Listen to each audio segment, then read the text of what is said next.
Okay, let's talk about the future of work. We're going to dive into this really cool idea that's framed as a game show. It's called What's Your Station?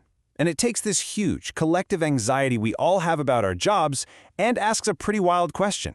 What if losing your job isn't the end, but actually the very beginning?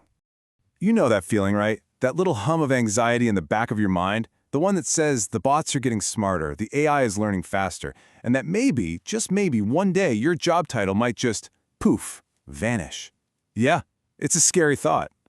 But what if we've been looking at this whole thing completely backwards? This idea flips the entire script. It says that the end of your job isn't some tragic failure. Nope. It's a graduation. It's the moment you're finally set free. To really get this, we have to start with a fundamental truth, and it's this. You are not your job title. That title is just a temporary label, a container for something way more powerful and permanent that's inside you.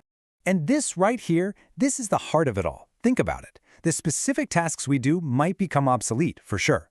But our core human skills, empathy, creativity, figuring out a tough problem, those things don't have an expiration date. They're timeless.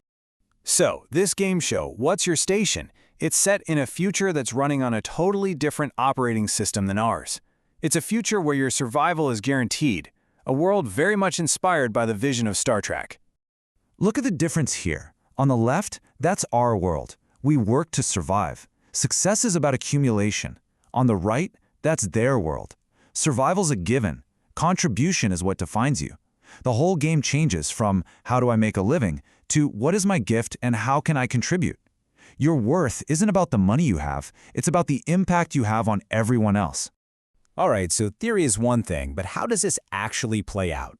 Let's do this. Let's follow a contestant on the show and see this incredible transformation happen right before our eyes. Picture this scene. It's 2 a.m. on a lonely stretch of I-80. Rain is hammering the windshield. Our contestant is behind the wheel of a massive 18-wheeler, the glow of the dashboard illuminating their face. They know every curve, every pit stop. They live a life of solitude, of deep, focused responsibility for this huge machine and its cargo. That's their world. But the show doesn't just see a truck driver. It looks deeper and sees the soul of an explorer. It sees someone who is comfortable with vast, quiet spaces, who can spot patterns in the chaos of the road, and who owns their journey from start to finish. See, the job is what they do, but a navigator, that's who they are. And the show takes them on this journey in 4 rounds. First, they strip away the job title, getting to the real human skill underneath. Then they find their true category, their division. In the build round, they brainstorm with mentors to dream up a brand new role, their station. And finally, the big moment, the commission, where this new identity becomes real, celebrated by everyone. It's a process of rediscovery. And the result for our truck driver? Well, on the giant screen behind them, the rainy highway just dissolves into starlight. The truck cab fades away and reforms into the pilot seat of a sleek starship. Their hands, once gripping a steering wheel, are now gliding over a holographic map of a swirling, uncharted nebula. They are officially commissioned, a deep space cartographer in the division of navigators. And the crowd goes absolutely wild. It's not just a new job, it's a promotion for their very soul. So our cartographer found their place with the navigators. But that's just one of 7. Think of them as core paths of human purpose in this new world. Together, they make up the entire spectrum of what it means to contribute. Every meaningful thing you can do fits into one of these 7 divisions. It helps to think of them like the different departments on the Enterprise. You've got engineering, medical, the bridge crew.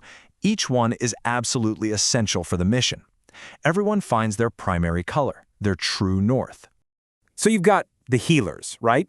Think of Dr. McCoy in a chaotic sickbay, alarms blaring, calmly holding a life in his hands. Then you have the builders. Picture Scotty, deep in the glowing, humming engine room, sweat on his brow, coaxing a giant plasma core back to life, not just with tools, but with pure intuition. And of course, the navigators. Like Sulu at the helm, the endless starfield reflected in his eyes, charting a course through the impossible. Next up, the connectors. Imagine Uhura, her calm, clear voice cutting through the static, becoming the one and only bridge between 2 alien worlds on the brink of war. And then, the creators. This is more than just art. It's Data, standing on a holodeck stage with swirling alien galaxies projected behind him, reciting poetry so powerful it brings a tear to a Vulcan's eye. And finally, we have the Guardians. Picture Worf at his tactical station, resolute, unmoving, the living shield for every soul on that ship. He is honor and protection made real.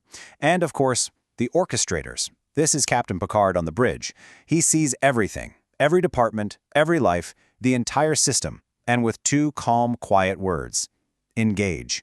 He brings 1,000 different parts together for a single, unified purpose. Okay, but human nature, right? In a world with no money, how do you get recognized? How do you advance? Well, the show proposes a whole new way of thinking about status, and it's based completely on service to others. Everyone starts as a citizen. All your needs are met, period. From there, you rise based on your contributions. You might become a contributor, then a specialist whose skills are in high demand. Maybe you become a luminary, improving countless lives, or even a legacy whose work literally changes the future. But here's the brilliant part. It's not permanent. It's earned through what you're doing now, and you can step back anytime with no shame at all. So why go through all this trouble? Why design this whole elaborate game show? Well, because it's not really just for entertainment. It has a much deeper, much more urgent mission. Let's be real. A massive economic shift is coming, and history shows us that those transitions can be incredibly painful. This whole concept is a tool for what's called pre-adaptation. It's a way to help all of us start reimagining our own value before the rug gets pulled out. It's about replacing a story of fear and obsolescence with a story of dignity, purpose, and excitement. And this quote from Captain Picard just says it all. It perfectly captures the spirit of this whole vision. It's the philosophical foundation for the entire "what's your station" idea, moving from an economy all about me to a civilization all about we. And that really brings us to the final, powerful question the show leaves us with. It takes this terrifying idea of automation and flips it into the most empowering question you could possibly ask. When survival is off the table, when you're no longer defined by the job you have to do, who do you actually truly choose to become?